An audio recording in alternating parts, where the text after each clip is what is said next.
I went to high school behind a steam train in Beverly Hills, Chicago, and loved it. It was always interesting and standing. So I got interested in steam a long time ago, and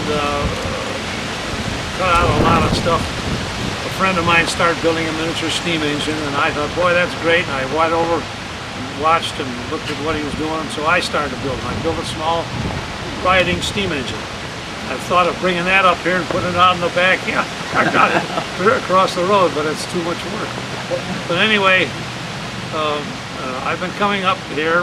My dad bought the first lot for $400 in 1932. Now that was a lot of money then. So when I inherited the place after he died, why we decided to look around, because I started thinking, well, a steamboat, wouldn't that be great on Diamond Lake? You know, there used to be the old South Bend, and I did a little bit of looking into things. I found an engine I could build, but I couldn't find a boat. I didn't want to get an old wooden boat that was going to be rotting every week and every year, and you have to tear it apart and stuff. I finally found a boat, this boat, and I bought the boat and started building the engine, and we launched it in 1975. It was the first year here. It was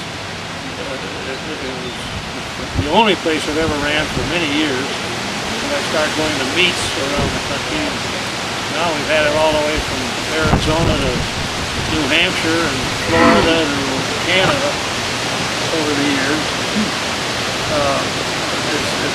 It's only a 5-horsepower engine. I built everything except the hull, including the canopy, the calliope, and everything. I built that all in my basement.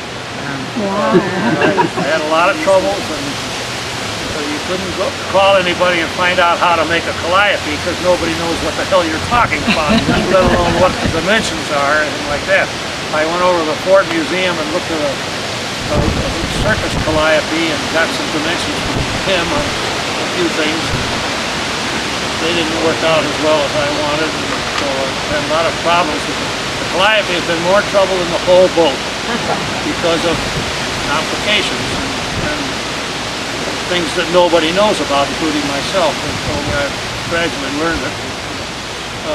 But anyway, I'm just getting too old to keep it up. You don't turn a key to make it work.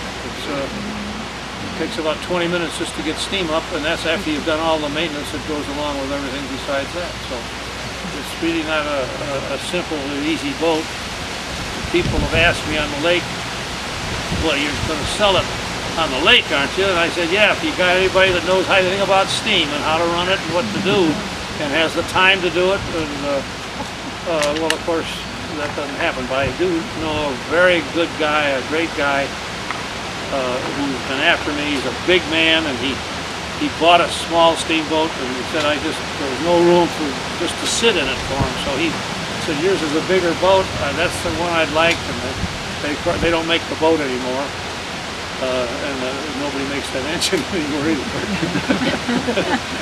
Well, it could be put together if somebody knew how. So anyway, I agreed to sell it to him this year. We've been talking about it for 2 or 3 years, and he's a very avid. He had a steam car up here one year in our yard, a Stanley steamer. He's got 2 of them, and he's got a big case tractor, farm tractor. He's got 2 locomotives, and he's having a 3rd one built now that you can ride on, and the 3rd one is big. It's a quite large size. 15-inch track, 15-inch gauge, which means the engine and everything sits this high. He's just a big steam enthusiast, and he happens to have the money to do some of it, I guess. And he's going to buy the boat, and I got a meeting with him Tuesday to talk over some things. And I'm sorry to have to do it. Nobody's more sorry than I am. But my knees and my back and my general well-being just don't work out anymore. I had a lot of problems with getting it together this year, along with some health problems, and I decided it's time. So Sorry. Yeah, thank you. Enjoyed it.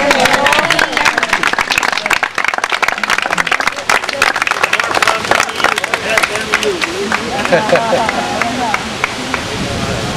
lot of people ride around the lake. I know probably a million more want to run. There's only so much time. And a happy memory at least. I don't know what I'm going to do. After all, I'm pushing 86 years old, and there aren't very many guys that age that are still alive, let alone. That's right. Thank you. Thank you. The boat, it's all uncovered. It's not. I don't have steam up. I didn't get steam up, but later on, if anybody wants to go over, go by all means, and I'll Yeah, go take over a and we'll look. talk about it and show you things.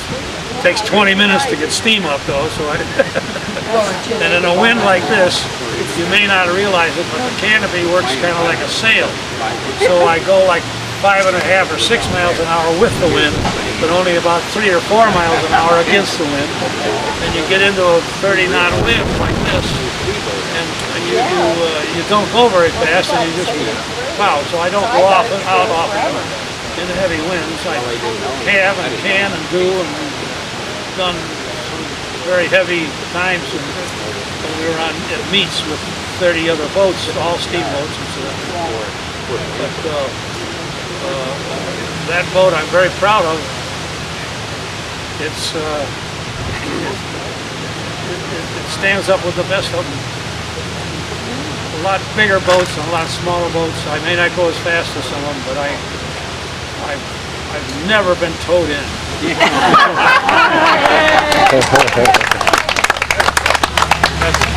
That's something, because I know some of the best steamboats that I've seen all around Canada, places, practically every one of them towed in at some point. I tow other people in.